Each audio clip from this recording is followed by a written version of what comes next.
C'est l'invité de dernière minute de la campagne présidentielle de ce dimanche en Russie. La crise ouverte entre Rome et Londres, voire les pays occidentaux, par l'empoisonnement au début du mois d'un ancien espion russe dans une ville anglaise par un agent extrêmement létal, le Novichok, dont l'existence dans l'arsenal russe est avérée depuis une trentaine d'années. On saura dans quelques instants, dans quelques heures peut-être, la riposte du Kremlin après les sanctions prises par Londres mercredi, l'expulsion de 23 diplomates russes et des programmes de saisie d'actifs financiers. Pour l'instant, c'est la guerre des mots qui fait rage entre Moscou et les capitales occidentales.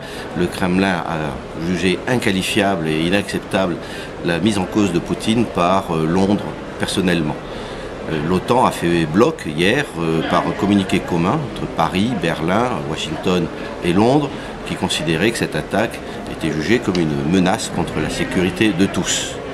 Ici, les Russes sont assez partagés entre un ralliement autour du drapeau et du président, voire un déni, certains jugeant que c'est probablement une provocation par les services britanniques, d'autres reconnaissant que c'est en off, comme on dit, que c'est probablement une opération homicide contre un traître menée par les services russes et beaucoup faisant part de leur inquiétude devant l'isolement probable de leur pays. La France, pour sa part, devrait faire connaître sa réaction dans quelques jours.